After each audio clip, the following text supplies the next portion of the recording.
Election ہو چکے ہیں، تقریباً ایک ہفتہ گزرنے کو ہے، ابھی تک پاکستان میں کوئی گورنمنٹ نہیں بنی، وہی نگران سیٹ اپ چل رہا ہے۔ آپ کو کیا لگتا ہے کہ گورنمنٹ بنانے میں، حکومت بنانے میں کیا مشکلات درپیش ہیں؟ یہی مشکلات پیش ہے نا کہ جو اکنامک چیلنجز ہیں آگے بھی وہ خوشنما فیصلے شاید نہیں کرنے پڑیں گے، بلکہ مزید مشکل فیصلے ایسے کرنے ہوں گے جس سے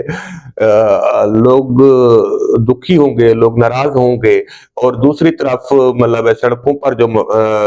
سجایا جا رہا ہے میدان، وہ جو سٹیج سجایا جا رہا ہے وہ پھر لوگ ان کے لیے جو ہے نا ماحول ہموار ہوتا ہے۔ ایک تو بات یہ ہے، اس وجہ سے کئی مشکلات درپیش ہیں، اور دوسری بات جس کی میں خاص طور پر ذکر کرنا چاہتا تھا وہ یہ ہے کہ دعا کریں کہ پاکستان کے لیے اچھا ہو۔ جس طریقے سے ایک مخصوص پارٹی حالانکہ الیکشن جیتی ہوئی ہے، اس کے باوجود جس طریقے سے چل رہی ہے اور جس طریقے سے جس طرح کا بندہ انہوں نے خیبر پختونخوا کا وزیر اعلیٰ اناؤنس کیا ہے، اس سے تو یہی لگتا ہے کہ پی ٹی آئی بیرونی طاقتوں کے ہاتھوں میں کھیل رہی ہے، اور اچھا ہو سکتا ہے ان کو ساری بات پتہ نہ ہو۔ بیرونی طاقتیں بڑے یہ مطلب کہ جادوگری ہوتی کے طریقے سے جادوگری کے انداز میں یوز کرتے ہیں کہ جو یوز ہو رہا تھا اس کو پتہ بھی نہیں ہوتا میں کتنا بڑا کوئی سانحہ کرنے جا رہا ہوں، لیکن جو ڈائریکشن خدا نہ خواستہ ایسی بن سکتی ہے کہ ملک کی سلامتی کو سٹیک پر لگا دیا جائے، ملک کی سلامتی سٹیک پر آ جائے، ڈس انٹیگریشن کا ماحول پیدا کر دے۔ میں تو سمجھتا ہوں کہ دیکھیں آپ کے ساتھ بہت غلط ہوا ہوگا، مان لیتے ہیں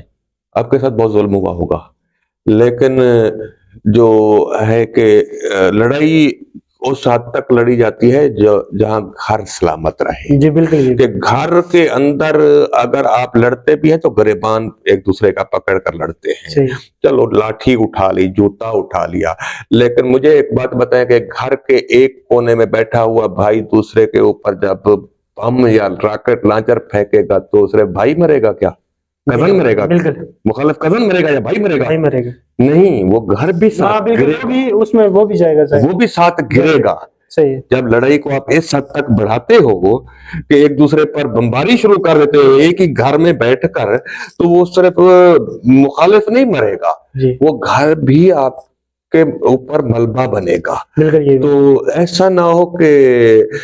ہم سب گھر کے ملبے کے نیچے دب جائیں اور اس ملبے کے اوپر کوئی تیسرا کھڑا ہو، کوئی دشمن ہو اور جشن منا رہا ہو۔ خدا نہ خواستہ، خدا کے لیے ایسی سچویشن کی طرف نہ جائیں۔ اچھا، بلاول بھٹو صاحب نے کہا کہ جی ہم نون لیگ کی گورنمنٹ بنا لیں گے، لیکن ان کی گورنمنٹ کے ساتھ جو لوگ ہوئے اس میں ہم حصے داری نہیں لیں گے، کیبنٹ میں نہیں جائیں گے۔ اس بات کا کیا مطلب ہے کہ آپ نہیں سمجھتے کہ پھر تو اگر نون لیگ میں یہی حالات رہے جیسے آپ بھی آزاد و شمار آنے والے بتا رہے ہیں کہ ملک میرے خیال میں نون لیگ تو ختم ہوتے ہوئے پھر آپ کو نظر اس کی وجہ تو آپ کو سب کو سامنے ہے کہ وہی ہے کہ معاشی ایشوز ہیں، چیلنجز ہیں، لیکن میرے خیال میں یہ پریکٹس کوئی اچھی نہیں ہے۔ میں نے تو کل بھی ایک ٹی وی چینل پر بیٹھا ہوا تھا، میں نے تجویز دی کہ یہ لوگ جو پارٹیاں مل کر حکومت بنانے جا رہی ہیں یہ اپنا ایک کنونشن منعقد کریں اور اس کنونشن میں ایک ٹیم بنائیں، اکنامک ٹیم۔ وہ اکنامک ٹیم حکومت بننے سے پہلے تمام پارٹیوں کا منشور سامنے رکھے، اس کا جو اکنامک پروگرام ہے منشور کا، جو منشور کے اندر جو معاشی پروگرام ہے ان سب کو سامنے رکھا جائے اور ایک مشترکہ معاشی پروگرام پہلے ڈیولپ کریں کنسنسس کے ساتھ، مکمل اتفاق رائے کے ساتھ ڈیولپ کریں۔ کہ ابھی کنٹراڈکشن ہے، کوئی پارٹی چاہتی ہے نجکاری معیشت کے لیے ضروری ہے، کوئی پارٹی سمجھتی ہے کہ نجکاری نہیں ہونی چاہیے، اس طرح کے کئی جو ہے نا مختلف رائے ہے، اختلاف رائے ہے۔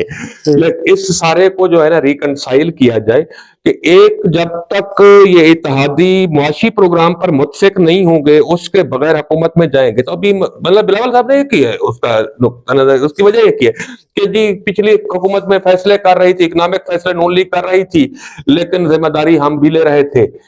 ہم سے مطلب ان پٹ لیے بغیر یا ہماری بات مانے بغیر فیصلے ہو رہے تھے، تو لہٰذا اب اس بار ہم وزیر نہیں بنے گے، کیبنٹ کا حصہ نہیں ہوں گے، لہٰذا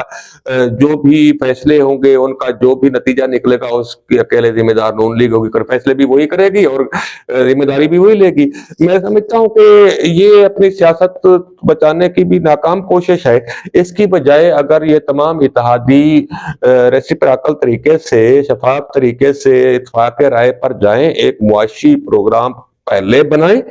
2 दिन 4 दिन हफ्ता बैठ जाएं, सर जोड़कर 20-25 लोगों की एक फोरम बना दें और वो पाकिस्तान के लिए बल्कि इदारों से भी इनपुट ले लें, स्टेट बैंक ऑफ पाकिस्तान से भी इनपुट ले लें, एफबीआर से भी इनपुट ले लें, फाइनेंस मिनिस्ट्री से भी इनपुट ले लें, तो बाकी इदारों से भी इनपुट ले लें, SIFC से भी, और सारी इनपुट लेने के बाद एक मुश्तरका मुआशी प्रोग्राम पर पहले 100% मुतफिक होंगे तो फिर हुकूमत कामयाबी की तरफ जाए। मौलाना फजल रहमान साहब ने ये कहा है, अभी उनकी कुछ देर पहले प्रेस कॉन्फ्रेंस थी, शायद आपने सुनी है नहीं सुनी, आपके सामने एक क्वेश्चन रख देता हूँ मैं। उन्होंने कहा जी कि नून और पीपी को चाहिए कि वो अपोजिशन में बैठे, गवर्नमेंट उन्हें नहीं लेनी चाहिए, मुल्क के हालात नहीं है गवर्नमेंट चलाने वाले। तो आपको क्या लगता है कि मौलाना साहब का ये जो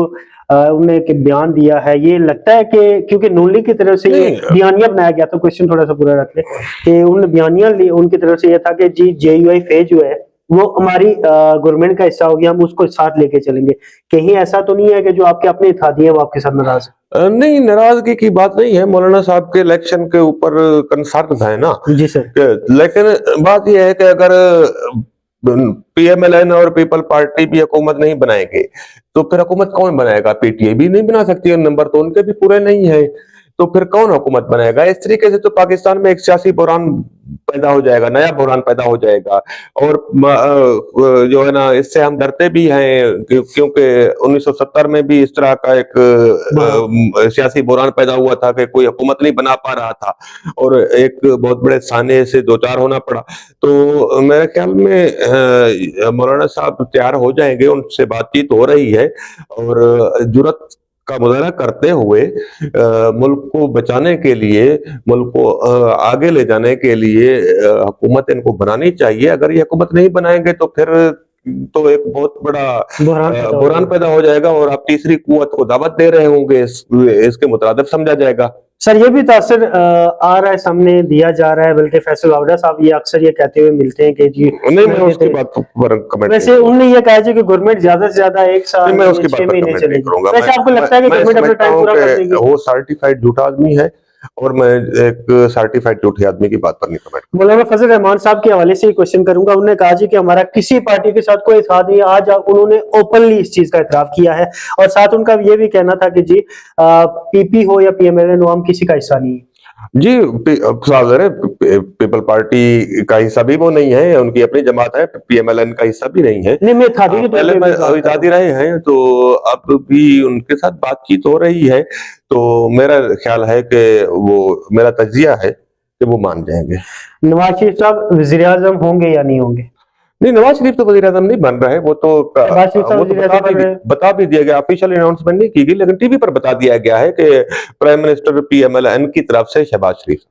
अच्छा सर, एक बड़ी अनोखी सी एक बात मैं आपके साथ मौलाना साहब के हवाले से करूं। किसी ने उनसे, रिपोर्टर ने उनसे क्वेश्चन किया कि क्या आप PTI के साथ इत्तेहाद में जा सकते हैं, तो उन्होंने इशारों में बात की। जो मुझे समझ आई वो यही थी कि हमारा उनके साथ मतलब एक जहनी इख्तिलाफ है, उनकी सियासत जो करने का एक तरीका है उससे इख्तिलाफ है, लेकिन हमारा उनसे कोई नफरत का तो इस तरह का तो मामला नहीं है। तो कहीं मौलाना साहब ऐसा मुमकिन हो सकता है कि वो उनके PTI के साथ चले जाए? सवाल ही पैदा नहीं होता। अच्छा,